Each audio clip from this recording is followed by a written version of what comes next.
Welcome to Succulents for Beginners. And today, we're counting our topics for must-know facts about moon cactus right after this.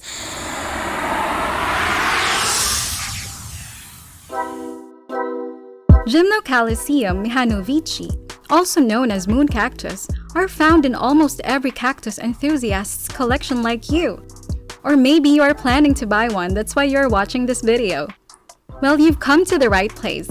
Let's get started with our list. At number 5, moon cactus can't live on their own. Do you know that they can't live on their own? Yes, you are right. They need to be grafted on a rootstock that can produce chlorophyll in order to survive. They are intentionally crossed to produce bright colors. The downside is, they lost their natural green pigment, which is chlorophyll. Without chlorophyll, to turn sunlight into food, a plant will die. This is the case with moon cactus. They can survive temporarily for a few weeks on their own consuming their stocked food. But until then, they need a rootstock that can supply food to them. Otherwise, they will die. When grafted onto a rootstock with chlorophyll, they can live for many years. At number 4 on our list, moon cactus are albinos. For humans, we call people albino if they are unable to produce melanin, which is a skin pigment that protects our skin from ultraviolet rays. This is also the case for moon cactus.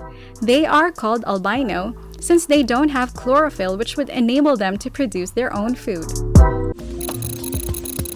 Fun fact: depending on the type of base cactus chosen, a moon cactus might not grow much taller than 12 inches or 30.5 centimeters.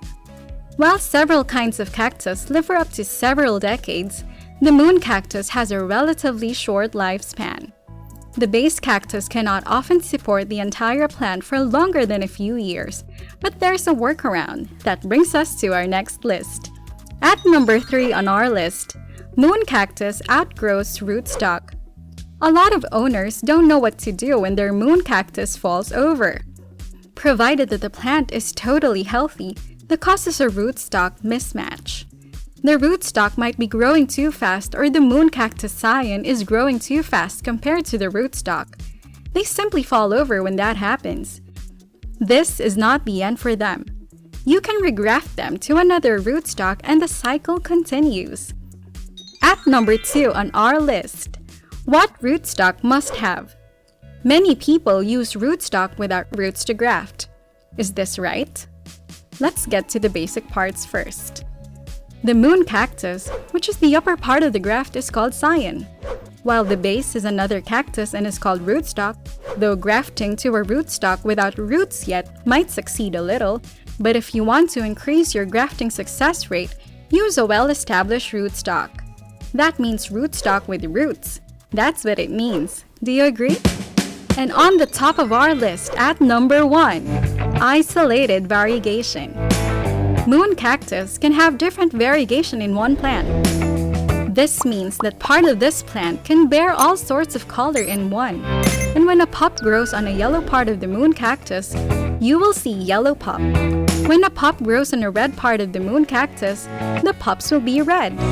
I call this isolated variegation. Interesting, isn't it? You know your moon cactus much better now. And you are better equipped to give them the best care possible.